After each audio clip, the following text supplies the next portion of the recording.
a former married Lee's business partner. It was indeed a glorious and colorful wedding.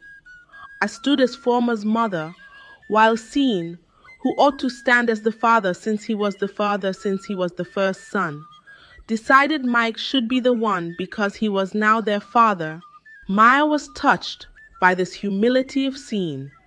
He realized that he and his wife had taught and brought them up the right way. He felt so proud of himself as the father. So Lee and his wife stood as the parents of the bride. Cian married a big fashion designer, and together they made magic. Their brand was known far and wide, while Nick engaged a very beautiful teacher named Cindy. Emma and Anita continued to wander from village to village until they finally settled in a faraway village called Elta, where no one knew them, and decided to settle there. Elta was a very peaceful and prosperous village. The land had not known war or any kind of trouble for several decades. Furthermore, the people were very hospitable. They welcomed Emma and Anita warmly, offering smiles and small gifts Emma had lied that her husband's people lied against her, accusing her of killing her husband and driving her out of her husband's house and village too. She lied that she was an orphan and didn't have anywhere to go. She told them she had suffered, wandering from one village to the other, and no one accepted them. Therefore, the people of Elta gave Emma and her daughter a place to stay. They were also given a portion of land to start farming so they could take care of themselves. The land was fertile, and Emma, though sly, showed diligence in cultivating it. So they started farming and selling in the Elta market. The bright and colorful market buzzed with life, and the villagers, in their kind-hearted ways, offered support whenever they could. Everything seemed normal and okay so far, with no evil report from any of them. The villagers really liked them because they were all well-mannered. Some even gave them gifts out of pity. Meanwhile, May's burial was fixed. She died at a very good age, 100 years, and was buried in a colorful way. She was buried beside her husband under a tall oak tree. Grace wept for her grandmother because she had grown fond of her. On the day of the burial, Eve remembered her mother, Bella, when she saw the guests coming but didn't see her mom. Then she remembered that her mom and sister had been banished, never to set their feet there ever again. When Nora noticed the absence of Former, she went looking for her everywhere. She asked Former's husband if he had seen her, but he didn't know her whereabouts either, so they both kept searching. The garden area was filled with blooming flowers, which added serenity to the air as they searched. She finally saw her crying behind the house, under the shade of an old fig tree. "Sweet, why are you crying? What is the matter? We've been looking for you everywhere," the husband said, but there was no response from Former. She kept crying. "Please talk to me," Grace insisted. Then she said, "It's nothing. It's just that I realized that my mom and sister won't be coming for the burial. Or rather, they can never come here again. I know she's evil. She has done all manner of evil things, but she's still my mom, and Emma is still my sister, and I miss them. I understand how you feel. We can't change our parents. No matter how evil they are still our parents. We have to accept them that way and move on with our lives. We don't choose our parents, okay? I know," she said. So it's totally fine if you're feeling this way. You can go ahead and call her. I won't be offended. I totally understand. But be very careful. When Sean and Nick heard that Former was crying because of her mom and sister, they felt it was unnecessary. They never remembered their mom. She had left them to rot in jail, so they didn't care if she was alive as long as she was paying for her evil. They were okay. When Former called her mom, she picked up the phone and said, "Hello." As soon as she realized it was Former, she yelled at her and called her an evil child. "It's your fault that we are in this condition. If you had listened to me, we wouldn't have ended this way. I will never forgive you. You chose that witch Grace over your own mother and sister. Mama, after everything you've been through, there's still no atom of change in you. Mama, change. It's for your own good. The stubborn fly that refuses to listen goes to the grave with the corpse. Mama, you have your chance now.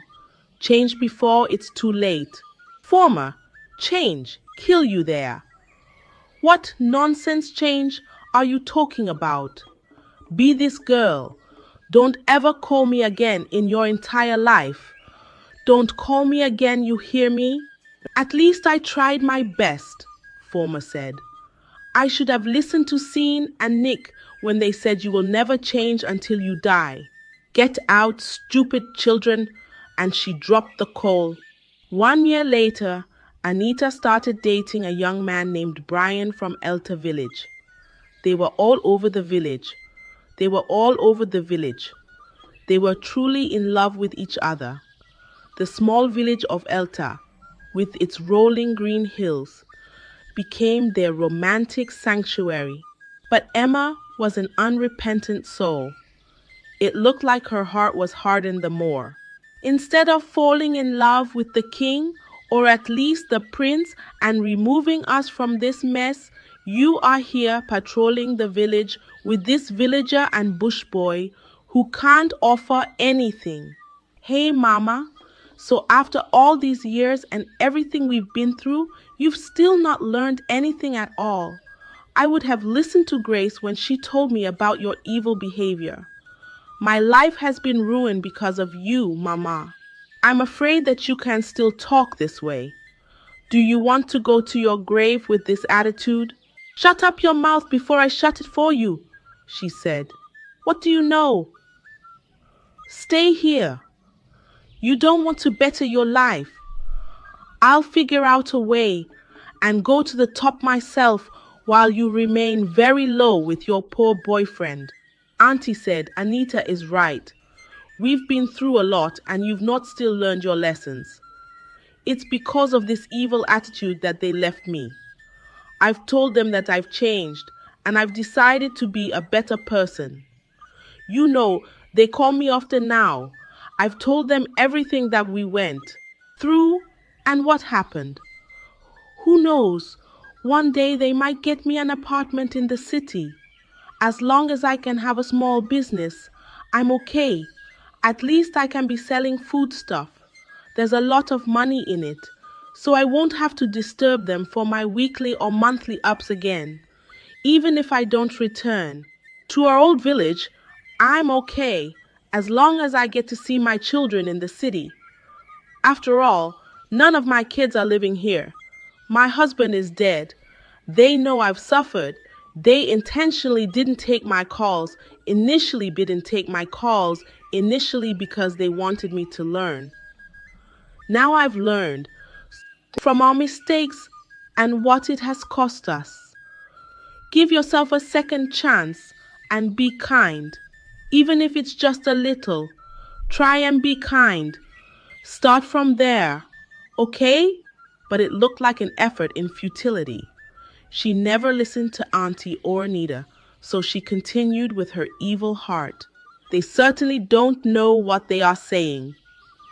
I'm talking about being an in-law to the king, and you're here saying nonsense. I'll figure it out myself. As the saying goes, like attracts like. She quickly attracted some evil friends like her.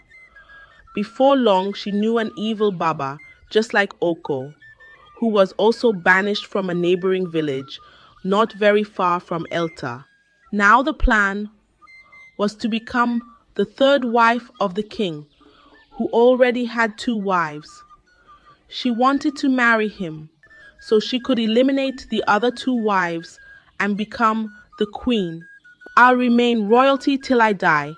I will die with honor and dignity. When I and that stupid daughter of mine hear my name, I'll be referred to as a queen of Fu. I'll make sure I love the prince and take care of him. So by the time he is crowned the king, he will take care of me and shower me with take care of me love as his mother until I die. I won't suffer again. Emma was a very greedy woman who thought of herself alone. She didn't care if anyone got hurt, as long as it would make her happy. She went for it.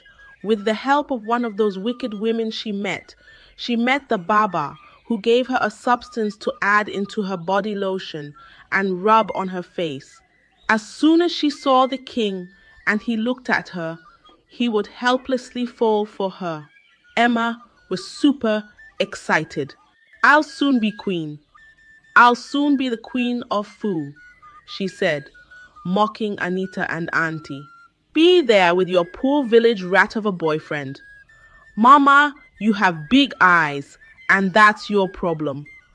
You always want what you can't get, and even if it means killing an innocent person to satisfy your lust, you will do it. You're so much intoxicated with power and wealth. I just regret listening to you all these years. This second chance that I've gotten, I won't let you destroy it for me. Brian and I love each other. You know he's a graduate and not just a village rat like you said. He's applying for jobs in the city. In fact, tomorrow he is going for an interview in the city. He will get a job. Marry me, and we will leave this village soon. Auntie's children will take her to the city, and you will remain here with your evil life. Remain where you're talking to the next queen of Fu. Whatever you do, count us out. And if you do anything funny, I will expose you. You dare not. You know the kind of mother you have. Mama, I've told you my own. Mama, I know you too well. Before you ruin my life again, I'll go and do the right thing. And what do you mean by the right thing? You better be careful, she said. Anita opened up to Brian and told him the truth. He was angry at her, but he realized she was no longer that person and had changed. She was influenced by her mother, so they continued their relationship, hiding everything about them from Emma. That night, Emma woke up, as instructed by the Baba at 12 a.m., to speak what she wanted into the substance before using it on her face to see the king in the morning. And so she did. She was instructed not to let anyone see her, else she would face the consequences. But while she was still speaking, Anita woke up to use herself. She saw Auntie sleeping, but her mom wasn't there. Where has this mischievous woman gone to? She asked herself. She looked around the compound and found her holding a substance with her eyes open wide, talking. The dim moonlight highlighted her desperate expression. Hey, Mama, what are you doing? This woman has started again. Immediately, Emma screamed. This evil child, you've killed me. She started crying, fell on the ground, and started speaking nonsense. She went mad. Mama, I warned you, but you won't listen. Look at what you've done to yourself. Anita quickly woke Auntie up. They took a rope and they both tied her. By the dawn of the day, she gave up the ghost and died. Nobody knew what killed her, Not even the woman that took her to the barber, as Emma went there on her own and never disclosed it to anyone except the barber. Her evil had caught up with her, so Emma died unrepentant. She was given a portion where strangers are buried to bury her. Auntie called Former and told her everything that had happened. She also told her about her relationship and how she had learned from the mistakes they had made in the past. I should have listened to you. I wish I had listened earlier. My life would have been better. After 6 months, Auntie's children took her to the city, rented an apartment for her, and opened a food business for her. Anita and Brian got married. Brian got married. He later got a job in the city with an apartment and an official car. So he and his wife relocated to the city. Anita and Auntie felt pity for Emma, how her life had ended, but there was nothing they could do. She decided her fate already as she refused to change. And so, the evil of Emma came to an end. This story delivers a powerful lesson about the consequences of greed, selfishness, and refusing to change. Emma's life demonstrates how an unrepentant heart and an insatiable desire for power can lead to destruction. Her unwillingness to learn from her mistakes and embrace kindness not only ruined her relationships, but also caused her ultimate downfall. It serves as a warning that harboring evil intentions and pursuing self-serving goals at the expense of others will eventually lead to ruin. On the contrary, Anita and Auntie's transformations highlight the power of self-reflection and the courage to change. By acknowledging their flaws, taking responsibility for their actions, and choosing a better path, they found redemption and a brighter future. This reminds us of the importance of humility and personal growth, no matter how challenging it may seem. Furthermore, the story also underscores the value of compassion and kindness, as shown by the people of Elta, while also cautioning us to exercise wisdom in extending help to others. Thank you for watching my channel. Stay tuned for more inspiring stories and life lessons. Are you sure they won't catch us? Are you sure it's safe? Laura asked Bola, with worry written all over her face as they were about to sneak out of the school through a secret path in the fence. This is not our first or second time doing this, so just trust us and tag along. But if you're not bold enough, then go back to the hostel and read your books as usual. Bola replied to her with an angry face, her voice dripping with irritation. I wonder why you're asking such a stupid question.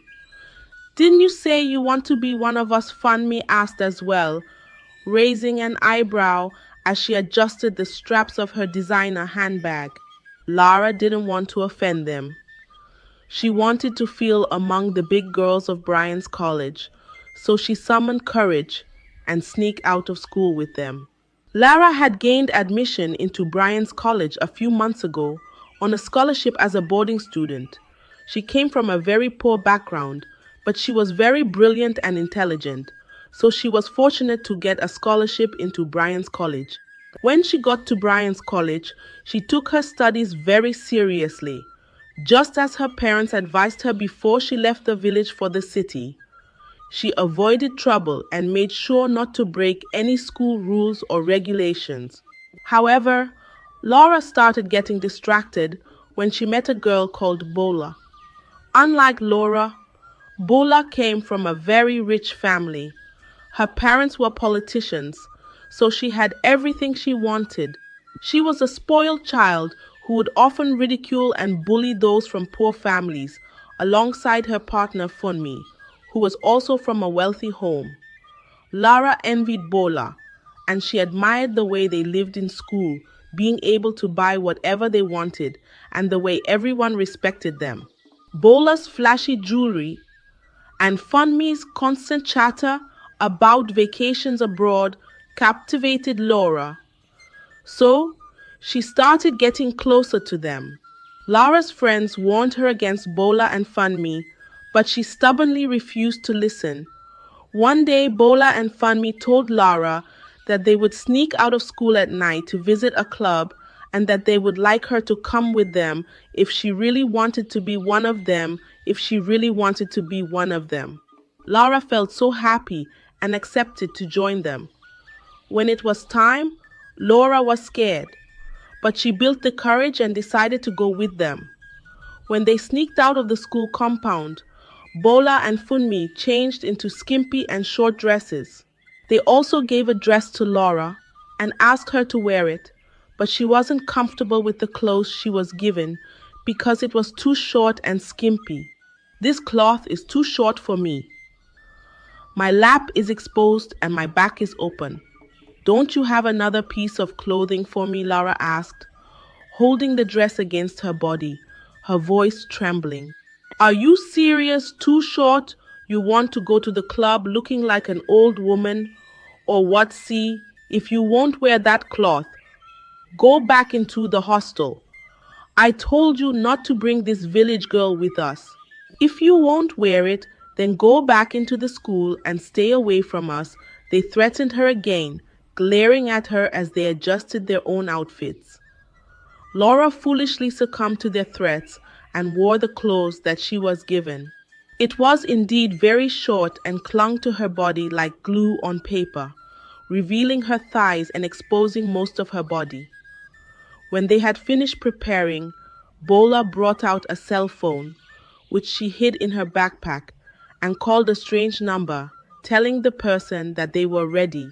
In less than 10 minutes, a luxurious car pulled over in front of them, its headlights piercing through the dimly lit street, and the driver came down to hug Bola. Then he asked them to enter the car so he could take them to the club.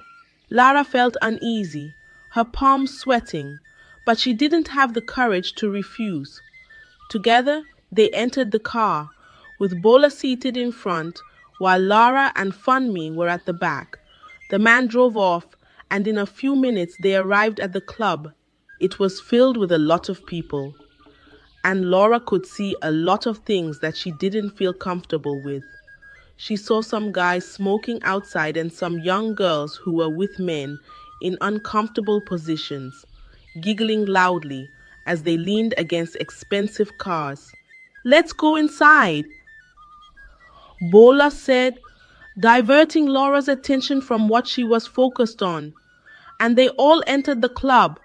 Inside the club, there were a lot of people drinking and dancing to very loud music.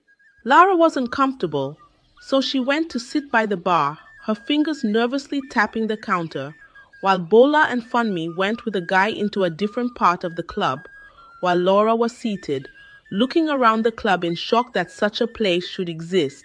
A handsome man came to sit with her. "Hey, beautiful!" the man yelled at the top of his voice so that Laura could hear him over the deafening music. "Good evening, sir. My name is Dell. What is your name, and why is a beautiful girl like you seated all alone?" he asked, flashing a charming smile. "I'm sorry. I don't talk to strangers. I'm here with my friends. They will be here soon," Laura replied, her voice barely audible. "Don't be scared. I won't harm you. I already told you my name. I really like you and would love to be your friend because you are very beautiful." Laura smiled at his compliments. It was the first time a man had asked her out, so she felt desired, but also scared at the same time because her parents had warned her when she got admission into boarding school to stay away from boys and focus on her education. There will always be time for boys, so just focus on your education so that they will not be a distraction to you. The words of her mother echoed through her head once again. Laura thanked Dell for his compliments, but refused to tell him her name. Dell tried and tried to convince her, But Laura was determined to stand her ground. So, Dell gave her a piece of paper that contained his number. Just as he was giving her the paper, Bola and Funmi showed up from where they had gone. They were very shocked to see Dell with Lara, but before they got to where Lara sat, Dell had already left. "Please, I'm not comfortable here. Can we go back to school before anyone notices that we are missing?" Laura said, clutching the paper tightly. "It's early, and nobody will know we went out. You need to learn how to calm down. Take some drinks and have fun," Bola said, rolling her eyes. "Try and blend in. You don't need to show everyone that you're a local girl," Funmi added, smirking. They ordered some shots of alcohol and convinced Lara to take some. Lara gave up after gulping the first shot. It was her first time taking alcohol, and it didn't taste too nice, so she just sat and watched as Bola and Funmi danced with different men, drinking and smoking. In the early hours of the morning, when they took a cab back to school, they changed their clothes once again and sneaked back into the hostel without being caught. When it was morning, the two girls asked, "The guy that was with you at the club when we left, what were you both discussing about? Do you know who he is?" Funmi asked. "No, he said his name is Dell, and he would like to be my friend, but I told him I'm not interested. He gave me his number, though," Laura replied. They became surprised. Funmi moved closer to Laura and told her who Dell was. "Dell is one of the wealthiest men in this town. He has a big house and many cars. Imagine having someone like him as your boyfriend. You would lack nothing in life, but I don't want or need a boyfriend.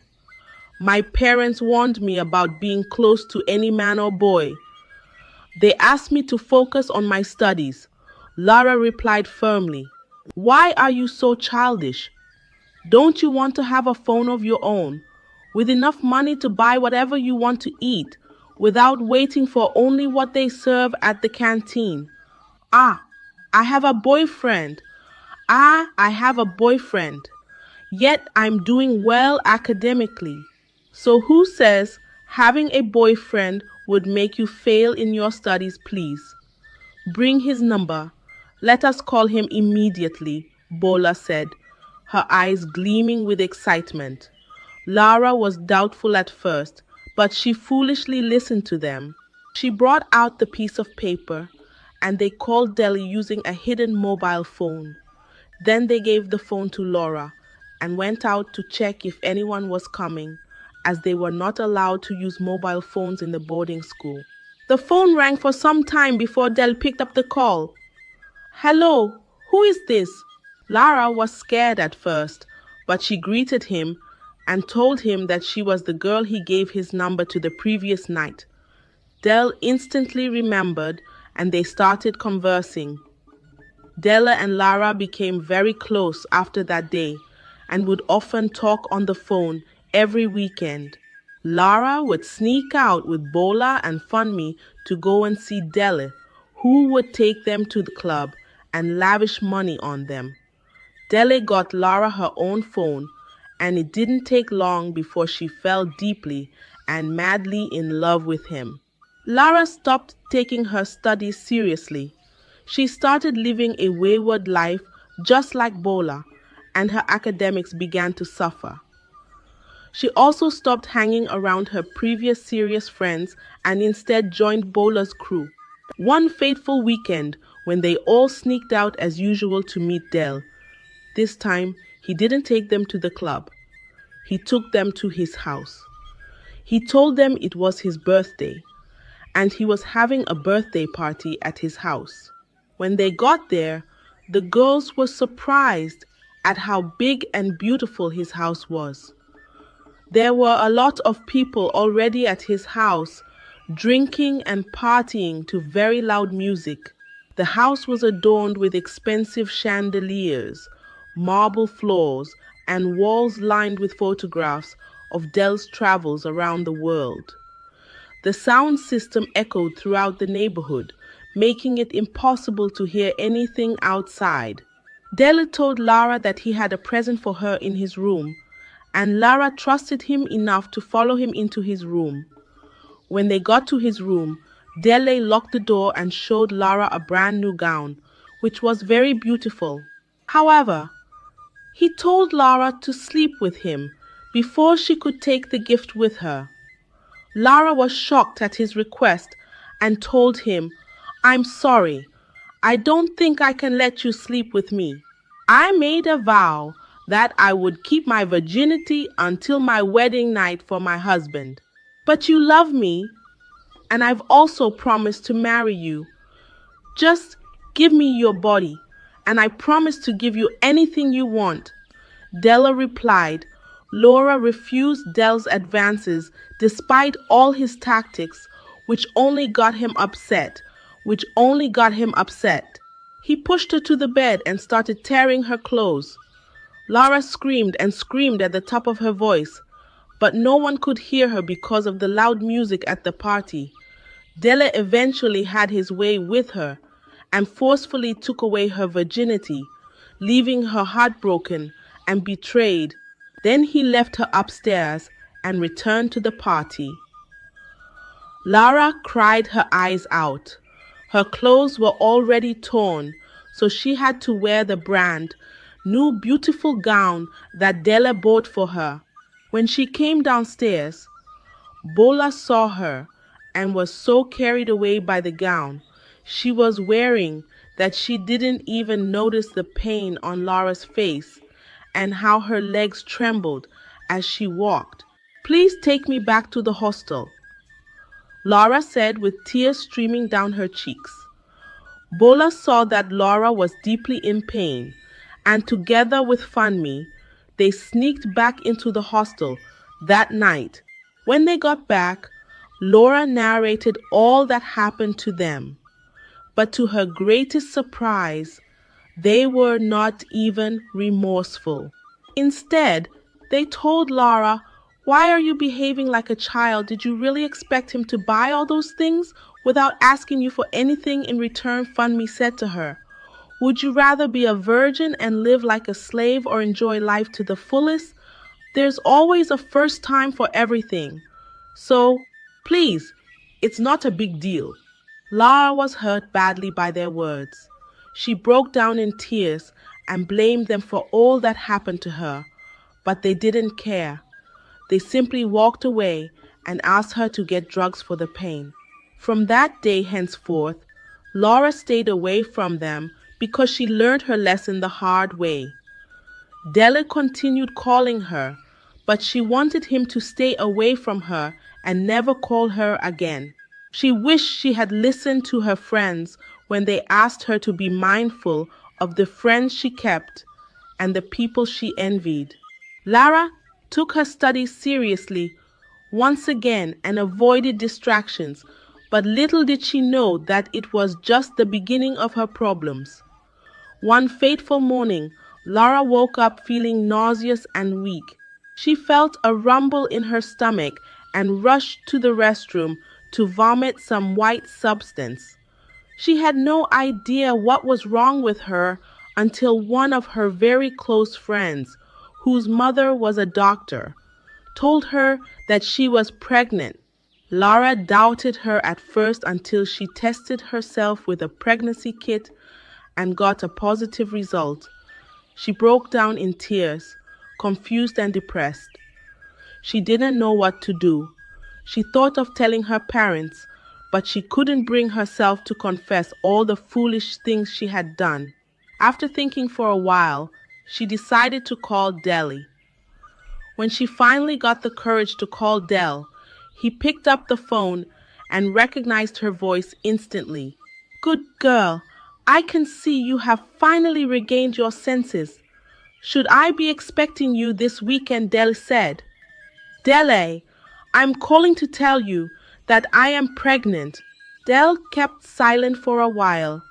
Then he said, How is that my business? You better go and look for the father of your bastard child instead of trying to pin it on me. Lara could not believe her ears. She looked at the phone screen to be sure it was truly Dell she was talking to, the same Dell who had promised to marry her, who swore he would love her with all his heart. Dell, what do you mean you're the first man to see my nakedness? You forcefully had your way with me, and now you're trying to deny the pregnancy. Look here, my friend. It is better you go and terminate that bastard in your womb, or go out there and find the father. Please don't ever call my line again. Immediately Dell said this, he disconnected the call and blocked Lara's number. Lara tried to call him back, but his number didn't connect. Out of desperation, she sneaked out of the hostel the next week and went to Dell's house, but she got the shock of her life when she saw him with a woman who claimed to be his wife and two beautiful children. It was at that moment that Laura knew she was doomed. When she realized she had no choice, she went to meet Bola and Funmi once again, pleading for their assistance to terminate the pregnancy, but they also pushed her away. You're on your own, Laura. I don't want to have anything to do with you, Bola said to her. You always act like you are holier than all of us. Please don't implicate us with your foolishness. Lara felt hopeless. She started searching the internet for ways to terminate a pregnancy. Unfortunately for her, she found a website where people listed some strange drugs. Lara bought the drugs and took them without proper prescription. It didn't take long before it started to react in her body, and she started bleeding seriously. She was rushed to the school clinic and eventually transferred to a bigger hospital for surgery in order to save her life. After the surgery was completed, her parents were notified and the principal of the school was informed. They were told that Lara tried to abort a pregnancy by taking the wrong medication, which almost cost her life. They were able to save her life, however. She lost her womb in the process and wouldn't be able to give birth to children anymore. When Lara got the news, she cried and cried, but her tears could not change the past or the wrong decisions she made. She spent the rest of her life in shame and pain as a lesson to other students so they wouldn't make the same mistakes she did. Bola and Funmi were also expelled from the school for breaking the rules and regulations of the school, and Della was arrested by the police for forcefully sleeping with Lara. The moralizing of this story reminds us to be mindful of the friends we keep and not be tempted to involve yourself in things that you are not comfortable with. Just because you want to please anybody, no matter how pressured you may be, always remember your moral principles and stick to them. Don't forget where you come from. In all you do, let it be at the back of your mind. With each decision you make, ask yourself if your folks back at home would be proud of it or not. Thank you for watching and staying with us till the end of this impactful story. Remember, the choices we make today shape our future, and being mindful of the company we keep is key to protecting our dreams. Let's always prioritize our values, focus on our goals, and never compromise on self-respect. If you found this story meaningful, don't forget to like, share, and subscribe for more inspiring content. See you in the next video. In a very beautiful city called Avalon, known for its cobbled streets lined with lush, blooming flowers and a market square bustling with colors and scents, there lived a very young and beautiful lady named Zara, who recently moved to Avalon City. She rented a charming apartment with a balcony overlooking the tranquil Avon River, which became her favorite place to sit and sip her morning tea. Zara was admired by many bachelors who wanted to marry her, but strangely, Zara had no interest in bachelors, no matter how rich they may be. She was only interested in happily married rich men, and she prided herself on the number of homes she had broken. Zara had no remorse, and whenever the wives of the men she slept with approached her, Zara would bluntly rebuke and ridicule them. "Don't talk to me," she would say, her voice cold and dismissive. "Walk on your body, no man wants an ugly thing for a wife." Her words cut deep, often spoken in crowded places like the bustling market or the local cafe, making the wives' humiliation public and unbearable. Some of the women would go on their knees, pleading with Zara to stay away from their husbands for the peace of their home. But Zara would ridicule them, often laughing cruelly, and leave them in pain. Zara took pride in breaking happy homes and destroying happy families. In less than 6 months after Zara moved to Avalon City, she became well known by everyone as a homebreaker. The whispers about her could be heard in the market, during evening gatherings at the central square, and even at church services where concerned wives prayed for protection. However, it didn't stop other married men from falling into her trap. She was very beautiful and seductive. No man could resist her touch. Every married woman in Avalon City was scared for their marriages because they did everything they could to ensure their husbands did not fall into Zara's grip. She was equally a very good cook. Her meals were rumored to be irresistibly delicious, and she knew how to create an atmosphere of intimacy that drew men in. Her small but lavishly decorated apartment, always smelling of exotic spices and scented candles, became a haven for those who were lured into her web. Some even rumored her to be very diabolical, but they were wrong. She was just very skilled in the art of seduction. One day, as Zara was on her way to the market, she admired the quaint streets of Avalon, with their colorful storefronts and vendors who greeted her with polite smiles, though most whispered about her the moment she passed. On her way, she saw a very expensive SUV for the first time since she arrived in Avalon City. The car parked a few meters from her in front of a supermarket, and a very handsome man called Kobe alighted from the SUV with a beautiful lady called Mira, who she assumed to be his wife. Zara was mesmerized by how happy and delightful Kobe was with Mira. The way he opened the door for her, his gentle touch on her back, and the smile that reached his eyes, all of it drew Zara in. Instantly, she made up her mind to break up his home. She quickly walked into the supermarket and approached him. "Hi, I am Zara." She introduced herself to Kobe when she noticed his wife was far from him, browsing through some shelves. But unlike other men who would be captivated by her beauty, Kobe appeared to not be moved at all. It seemed as though Kobe didn't know who she was. "How may I help you?" Kobe asked her with his straight face, his voice calm but firm. Zara relied on her beauty to captivate Kobe's heart, so she was dumbfounded when Kobe wasn't moved at all by her appearance. She watched in surprise as Kobe walked out on her when she failed to give him an answer. After she had finished buying what she wanted to buy, she coincidentally met Kobe at the cashier to pay. To her surprise once again, Kobe asked the cashier to put all her bills on him. Then he left before Zara could say thank you. When Zara got home, she couldn't stop thinking about Kobe and what she experienced with him.